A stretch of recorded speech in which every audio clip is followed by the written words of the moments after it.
نحمده ونصلي على رسوله الكريم اما بعد فاعوذ بالله من الشيطان الرجيم بسم الله الرحمن الرحيم حاميم والكتاب المبين انا انزلناه في ليلة مباركة انا كنا منذرين فيها يفرق كل امر حكيم امرا من عندنا انا كنا مرسلين وعن عائشة رضي الله عنها أن رسول الله صلى الله عليه وسلم قال أتاني جبرائيل عليه السلام فقال هذه ليلة النصف من شعبان ولله فيها عتقاء من النار بعدد شعور غنم بني كلب ولا ينظر الله فيها إلى مشرك ولا إلى مشاهن ولا إلى قاطع رحم ولا إلى مسبل ولا الى عاق لوالديه ولا الى مدمن خمر صدق اللہ العظیم وصدق رسولہ النبی الکریم۔ یہ شعبان المعظم کا مہینہ چل رہا ہے اور اس کے تقریباً 2 ہفتے گزرنے والے ہیں۔ اب درمیانی شب جسے ہمارے یہاں پر شب برات کہتے ہیں وہ آنے والی ہے۔ اس مبارک رات کی بڑی فضیلتیں اللہ کے نبی صلی اللہ علیہ وسلم نے احادیث مبارکہ میں ارشاد فرمائی ہیں۔ تقریباً 10 صحابہ کرام سے روایتیں منقول ہیں جس میں شب برات کی فضیلت ثابت ہوتی ہے۔ جو آیتیں میں نے سورہ دخان کی آپ کے سامنے پڑھی، اس میں اللہ تعالیٰ نے فرمایا کہ انا انزلناہ فی لیلۃ مبارکۃ، کہ ہم نے قرآن کریم کو نازل کیا مبارک رات میں۔ اور دوسری جگہ پر اللہ تعالیٰ نے قرآن کریم میں فرمایا شہر رمضان الذی انزل فیہ القرآن، کہ اللہ تعالیٰ نے قرآن کریم کو نازل کیا رمضان کے مہینے میں۔ اور ایک جگہ اللہ تعالیٰ نے فرمایا انا انزلناہ فی لیلۃ القدر، کہ ہم نے قرآن کریم کو نازل کیا شب قدر میں۔ تو یہ 3 مختلف آیتیں ہیں۔ اس میں سے شہر رمضان الذی انزل فیہ القرآن، اس سے صاف یہ ثابت ہوتا ہے کہ قرآن کریم کب نازل ہوا؟ رمضان کے مہینے میں۔ پھر انا انزلناہ فی لیلۃ القدر، تو انزلناہ، یہ ہو کی ضمیر مفسرین کے مطابق قرآن کریم کی طرف ہے کہ اللہ تعالیٰ نے قرآن کریم کو نازل کیا کب؟ شب قدر میں۔ اور شب قدر کب ہوتی ہے؟ رمضان میں۔ احادیث سے بھی ثابت ہے، اور یہ ساری باتیں گویا قرآن و حدیث سے بالکل ایسی منقع ہیں کہ جس میں کسی اختلاف کی گنجائش نہیں۔ اب یہ کہ ان آیتوں کا شب برات کے لیے پڑھنا اور شب برات کے موقع پر ان آیتوں سے خطاب کرنا، تو یہ کیوں ہے؟ اس کی وجہ یہ ہے کہ اللہ تعالیٰ نے یہاں جو ارشاد فرمایا ہے کہ انا انزلناہ فی لیلۃ مبارکۃ، کہ اللہ تعالیٰ نے اس کو نازل کیا ہے لیلہ مبارکہ میں، ایک مبارک رات میں۔ تو اس میں جمہور کے قول کے مطابق شب قدر مراد ہے، لیکن حضرت عبداللہ ابن عباس رضی اللہ عنہما کے ایک شاگرد حضرت اکرمہ رحمۃ اللہ علیہ جو تابعی ہیں، ان کی تفسیر یہ ہے کہ اس میں شب برات مراد ہے۔ تو چونکہ جمہور کا قول دوسرا ہے، یعنی اکثر مفسرین نے کہا ہے کہ شب قدر مراد ہے، اور قرآن کی دیگر آیتوں سے بھی یہ معلوم ہوتا ہے، تو صحیح تو یہی ہے۔ لیکن اگر اس بات کو بھی باقی رکھا جائے کہ حضرت اکرمہ جو روایت کر رہے ہیں تو وہ اپنے گھر سے نہیں کر رہے، انہوں نے بھی حضرت عبداللہ ابن عباس سے کچھ اس کے بارے میں کچھ سنا ہوگا، تب انہوں نے یہ بات کہی، اس لیے کہ ایسی باتیں اپنی طرف سے کوئی نہیں کہہ سکتا۔ تو پھر اس کا مطلب یہ ہوگا کہ دیکھیے کسی کام کے 2 درجے ہوتے ہیں، ایک ہوتا ہے تجویز، ایک ہوتا ہے نفاذ۔ ایک تو ہوتا ہے کسی چیز کا آرڈر پاس ہو جانا، اور ایک چیز ہوتا ہے کہ اس کا امپلیمنٹ ہونا۔ 2 الگ الگ چیزیں۔ ایک تو کسی چیز کا آرڈر پاس ہو گیا کہ یہ مسجد بنے گی، تو ایک تو یہ، تو آپ کہہ سکتے ہیں کہ فلانے سال میں یہ مسجد بنی کیونکہ آرڈر پاس ہو گیا۔ اور ایک ہوتا ہے نفاذ، کہ جب اس کی فاؤنڈیشن رکھی گئی۔ تو دونوں معنی اس طرح سے درست ہو جاتے ہیں۔ اور اللہ تعالیٰ نے آگے ارشاد فرمایا فیہا یفرق کل امر حکیم، کہ اس میں اللہ تعالیٰ کی طرف سے امر حکیم یعنی حکمت والے معاملوں کے بارے میں فیصلے ہوتے ہیں۔ تو قرآن کریم سے زیادہ، حضرت تھانوی رحمۃ اللہ علیہ فرماتے ہیں کہ قرآن کریم سے زیادہ کون سی چیز حکمت والی ہو سکتی ہے؟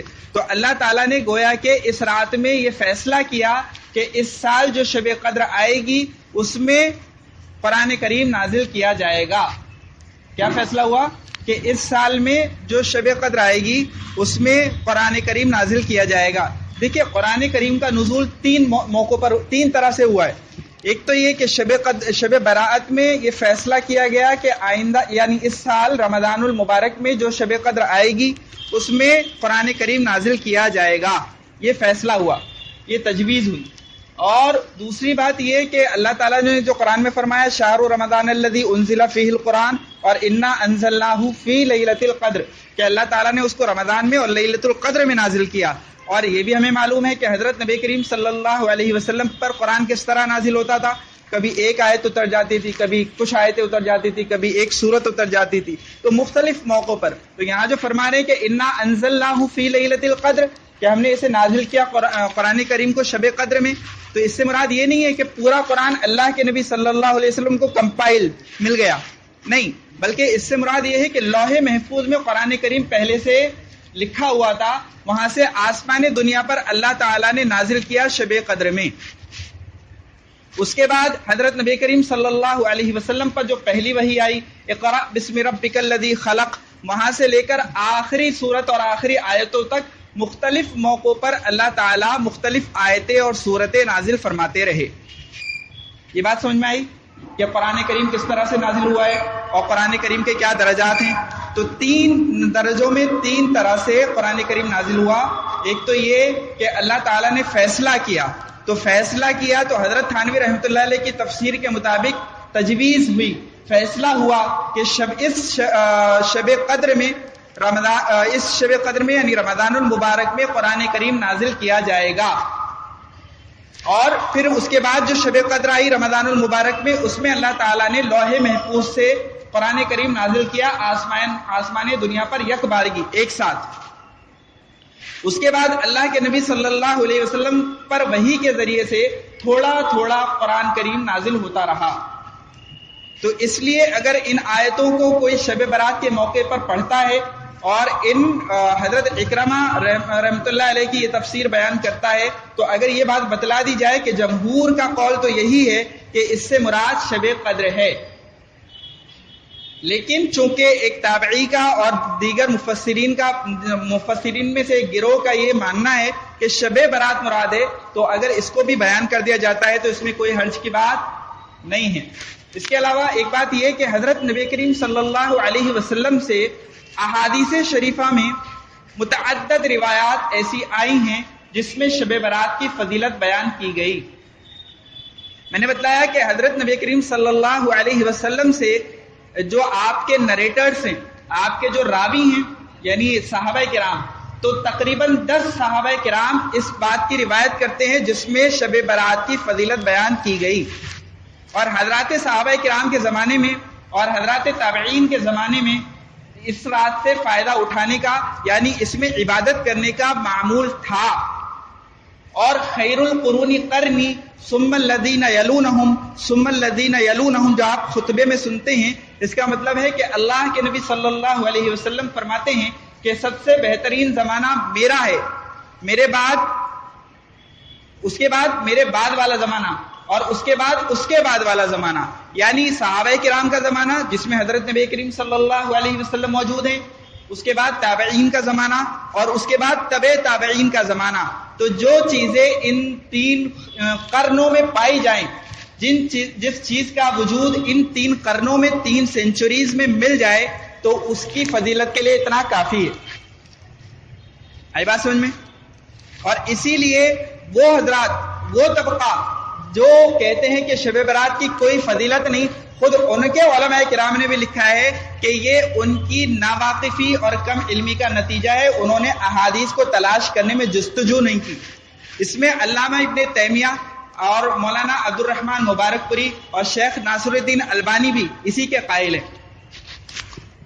آئی بات سمجھ میں؟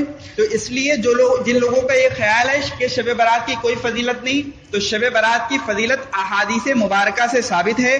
حضرت نبی کریم صلی اللہ علیہ وسلم سے حضرت عائشہ نے کئی روایتیں اس کے متعلق نقل کی ہیں.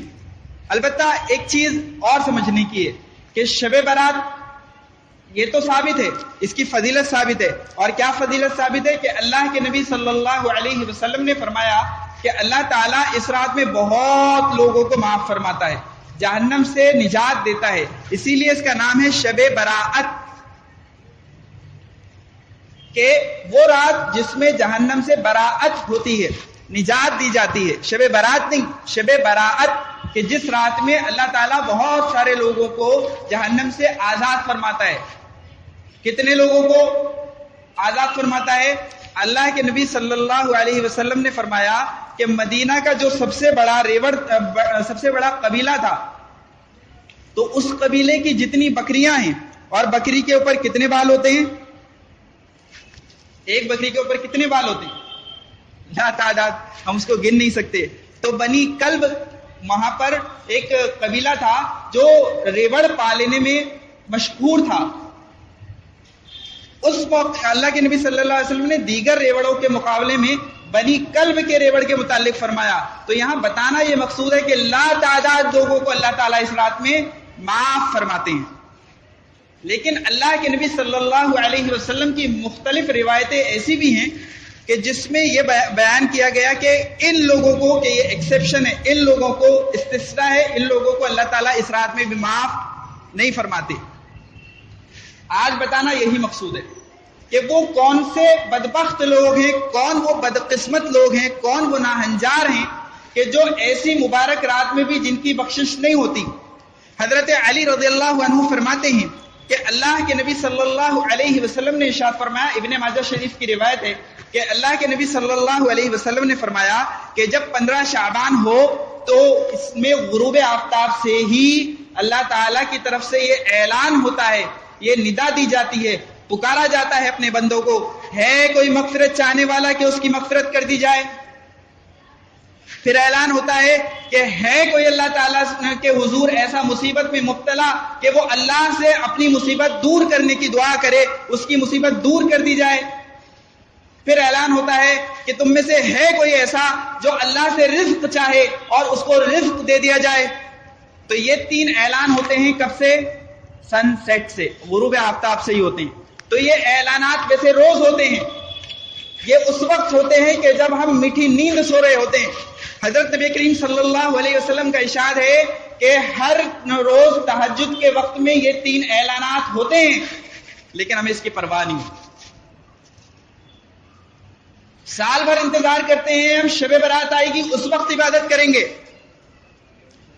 اللہ کی طرف سے روزانہ یہ اعلان ہوتا ہے تہجد کے وقت میں، ہے کوئی پریشان کہ اس کی پریشانی دور کروں، ہے کوئی ایسا کوئی روزی کا طلب کرنے والا کہ جو باباؤں کے چکر کاٹ رہا ہے، وہ روزی میں پریشان ہے، میں اس کو روزی دے دوں، ہے کوئی ایسا کہ جو مجھ سے مغفرت چاہے میں اس کو معاف کر دوں۔ یہ اعلانات روز ہوتے ہیں، لیکن ہمیں اس کی طرف توجہ کی توفیق نہیں ہوتی، یہ ہماری محرومی ہے۔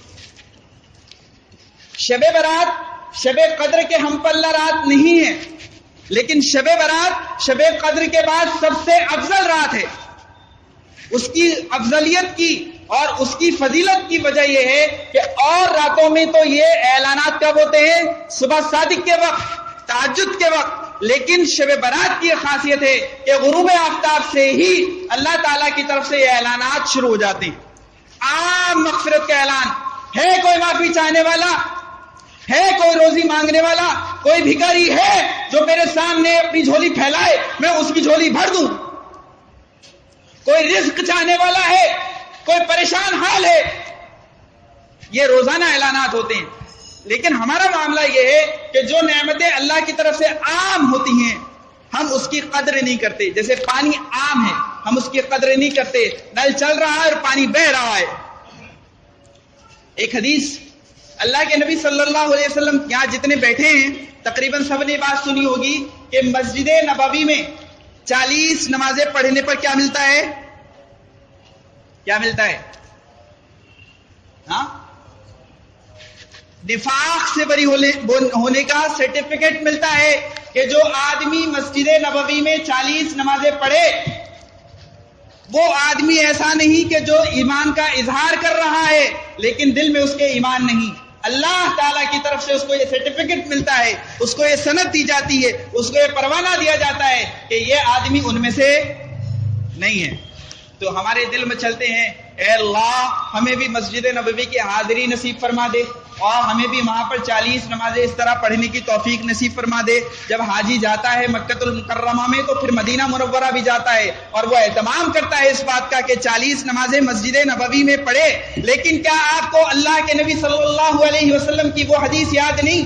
اللہ کے نبی صلی اللہ علیہ وسلم فرماتے ہیں کہ تمہارے پاس کہ تم میں سے بہت سے ایسے ہوں گے جو مکہ کا سفر نہیں کر سکتے, تم میں سے بہت سے ایسے ہوں گے جو مدینہ کا سفر نہیں کر سکتے, تم میں غریب بھی ہیں, تم میں امیر بھی ہیں, میری رحمت سب کے لیے عام ہے. تم مسجد نبوی میں 40 نمازیں پڑھنے کی طاقت نہیں رکھتے, میں تمہیں یہ بشارت دیتا ہوں تم اپنی مسجد میں 40 روز تک 5 نمازیں تکبیر اولیٰ کے ساتھ پڑھنا, میں یہ فضیلت تمہیں نہیں دوں گا. نہیں ہے یہ حدیث فضائل نماز میں حضرت شیخ رحمۃ اللہ علیہ نے صاف لکھی ہے حدیث. ہم کہتے بھی ہیں, ہم سنتے بھی ہیں. کون یہاں پر ایسا ہے کہ جس نے یہ اہتمام کیا کہ میں 40 نمازیں تکبیر اولیٰ کے ساتھ پڑھوں گا؟ زندگی میں کبھی توفیق نہیں ہوتی. کیوں؟ وہی ناقدری, اللہ کی نعمتوں کی ناقدری. تہجد میں روز اعلان ہوتا ہے, روزی چاہتے ہو, پریشان ہو, آؤ میں روزی دوں گا. اعلان ہو رہا ہے, اللہ تعالیٰ لیے بیٹھے ہیں آسمان دنیا پر, اپنی شان کے مطابق نزول فرما رہے ہیں, اعلان کرتے ہیں ہے کوئی روزی چاہنے والا. اور صبح میں جب فجر قضا ہو جاتی ہے, حدیث کے مطابق شیطان ہمارے کانوں میں پیشاب کر جاتا ہے, اس کے بعد ہم اٹھتے ہیں ہائے روزی, ہائے روزی, ہائے روزی. جس وقت اللہ کی طرف سے اعلان ہو رہا ہے کہ کوئی مصیبت میں مبتلا ہے, میں اس کی مصیبت دور کروں, ہمارے پاس کوئی سخی آ کر کہے کہ مولانا آپ کو کوئی پریشانی تو نہیں, کوئی پریشانی ہو تو بتانا, تو ہم اس کو کہتے ہیں حاجی صاحب یہ پریشانی ہے, لیکن اللہ سے نہیں کہتے استغفر استغفر استغفر. تو یہ وہ رات ہے, اس رات کی سب سے بڑی فضیلت یہ ہے کہ شب قدر کے بعد سب سے افضل رات, اور فضیلت کی وجہ یہ ہے کہ جو اعلان اور دنوں میں صبح میں ہوتا ہے, صبح صادق کے وقت ہوتا ہے, تہجد کے وقت ہوتا ہے, وہ اعلان یہاں پر غروب آفتاب سے ہوتا ہے.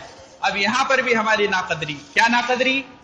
سن سیٹ ہوا, جنہوں نے نماز پڑھی ان کی بات کرتا ہوں, جنہوں نے نہیں پڑھی اللہ تعالیٰ ان کے حالوں پر رحم فرمائے اور ہم سب کو نمازوں کا اہتمام نصیب فرمائے. جو نماز پڑھتے ہیں ان کا بھی معمول کیا ہوتا ہے؟ عموماً شب برات کی فضیلت حاصل کرنے کے لیے وہ غروب آفتاب سے محنت نہیں کرتے. آپ نے دیکھا ہوگا مغرب کے بعد مسجدیں خالی ہو جاتی ہیں, لوگ اپنے کاموں میں لگ جاتے ہیں, پھر عشاء کے بعد وہ عشاء میں حاضر ہوتے ہیں, پھر عشاء کے بعد بیان ہوتا ہے, پھر اس کے بعد وہ گھروں پر جاتے ہیں. گویا کہ اگر 12 گھنٹے کی رات ہے, آدھی رات ہماری ایسی گزر جاتی ہے, اے اللہ تو اعلان کر رہا ہے, ہمیں ضرورت نہیں. استغفر نہیں ہوتا. جب حضور فرما رہے ہیں کہ اللہ کی طرف سے اعلان ہو رہا ہے غروب آفتاب سے, تو ہمیں کیا چاہیے؟ غروب آفتاب سے پہلے صفوں میں آ کر بیٹھ جائیں, مغرب کی نماز تکبیر اولیٰ کے ساتھ پڑھیں, اس کے بعد آوابین پڑھیں, کسی خاص نیت سے نہیں کہ 2 رکعت اس کے لیے اور 2 رکعت اس کے لیے اور 2 رکعت اس کے لیے. کوئی نماز اس رات میں ثابت نہیں. فتاوی شامی کہ جس کو دیوبندی بھی مانتا ہے, جس کو بریلوی بھی مانتا ہے, فتاوی شامی میں علامہ شامی نے لکھا ہے کہ کوئی نماز اس رات کے لیے خاص نہیں. ایک دعا صرف ثابت ہے. حضرت عائشہ رضی اللہ عنہا نے حضرت نبی کریم صلی اللہ علیہ وسلم کو اس رات میں ایک دعا کرتے ہوئے دیکھا ہے, انشاءاللہ وہ آپ کی مسجدوں میں وقت پر لگا دی جائے گی. ایک وہ دعا ثابت ہے کہ اے اللہ میں آپ سے معافی مانگتا ہوں, آپ معافی کو پسند کرتے ہیں, اے اللہ میں آپ کی تعریف نہیں کر سکتا, آپ تو ایسے ہی ہیں جیسے خود آپ نے اپنی تعریف بیان کی ہے. اس دعا کے علاوہ اور ایک مرتبہ پوری زندگی میں ایک مرتبہ قبرستان جانے کے علاوہ کوئی خاص عمل اس رات میں ثابت نہیں.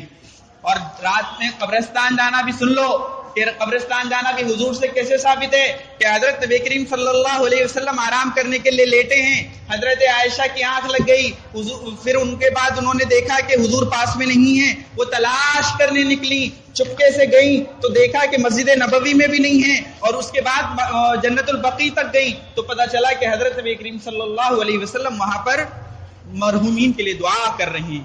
اگر اس رات قبرستان جانا ثابت ہوتا کہ ہر سال جاؤ تو حضرت ابو بکر بھی آپ کے ساتھ ہوتے، حضرت عمر بھی آپ کے ساتھ ہوتے، حضرت عثمان بھی آپ کے ساتھ ہوتے، اور حضرت علی بھی آپ کے ساتھ ہوتے، نہیں تھے ساتھ میں۔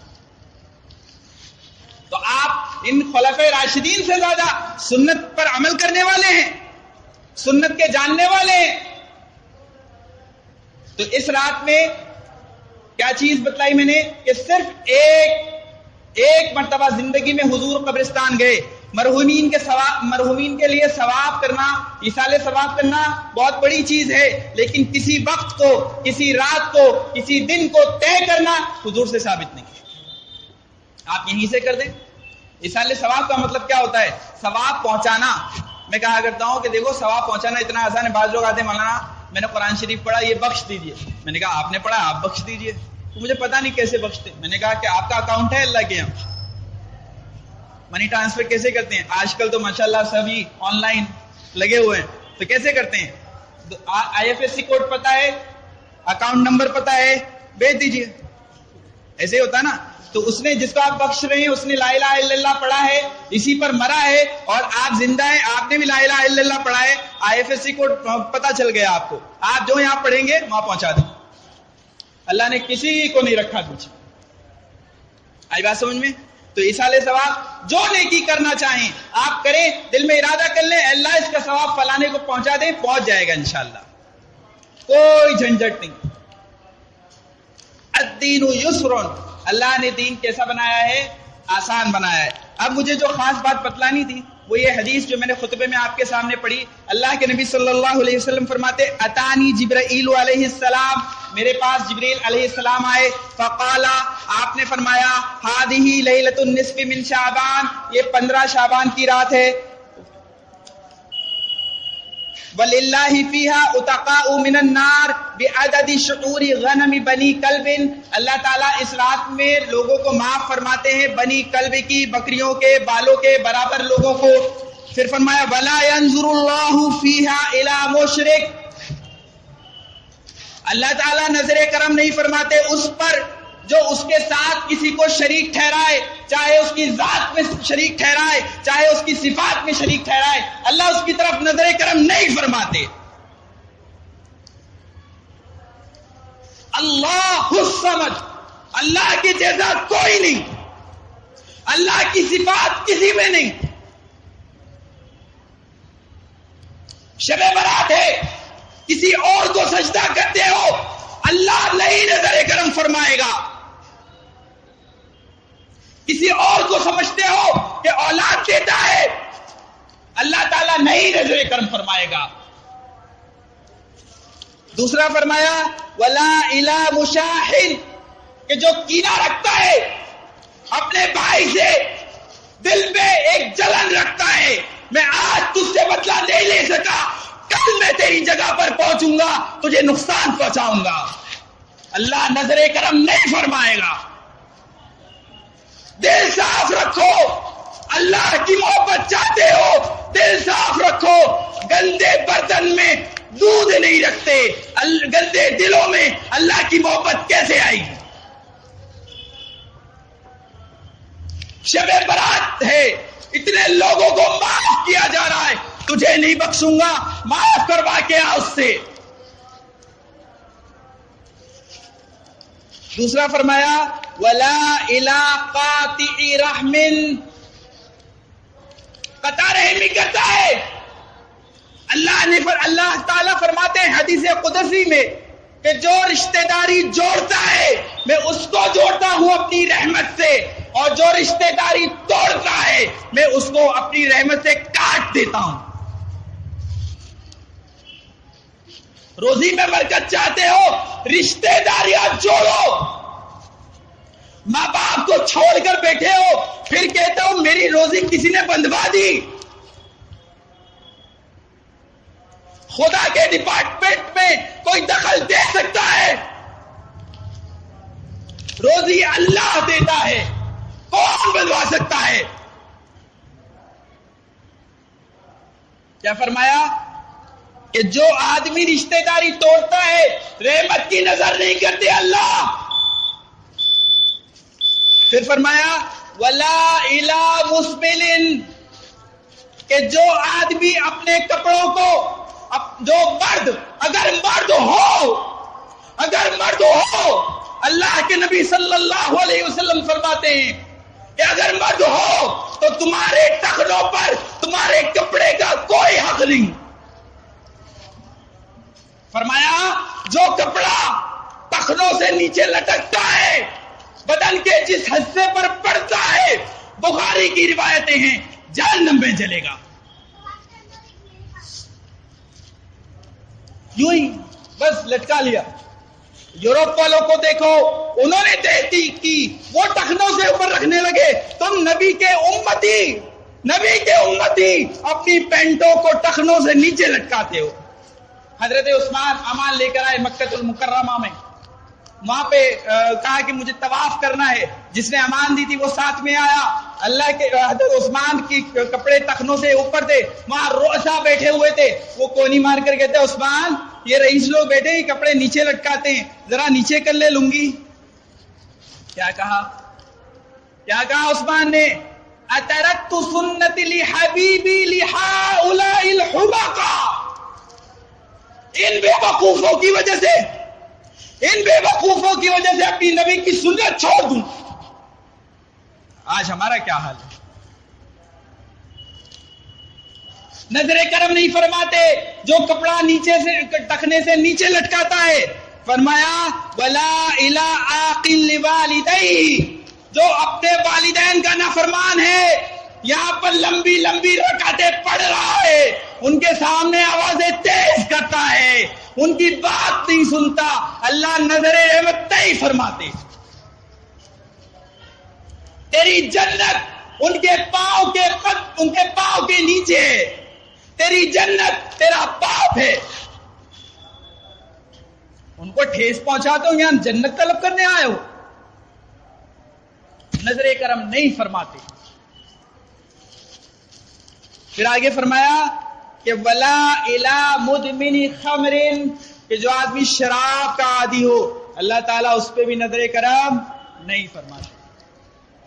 تو اگر چاہتے ہیں کہ اس رات میں اللہ تعالیٰ ہمیں بھی جہنم سے آزاد کر دے، اللہ تعالیٰ ہمارے لیے بھی رحمتیں لکھ دے، اپنے نیک بندوں میں شمار کر لے، تو ضروری ہے کہ کم از کم اتنے گناہوں سے آج توبہ کرو، ابھی توبہ کرو. اے اللہ میں یہاں اٹھنے سے پہلے تیرے حضور توبہ کرتا ہوں، اپنے والدین کی نافرمانی نہیں کروں گا، تیرے گناہ نہیں کروں گا، کوئی کام ایسا نہیں کروں گا جس سے تو ناراض ہوتا ہے. اگر نہیں کرتے اللہ کو آپ کی نمازوں کی کوئی حاجت نہیں، آپ کے روزوں کی کوئی حاجت نہیں.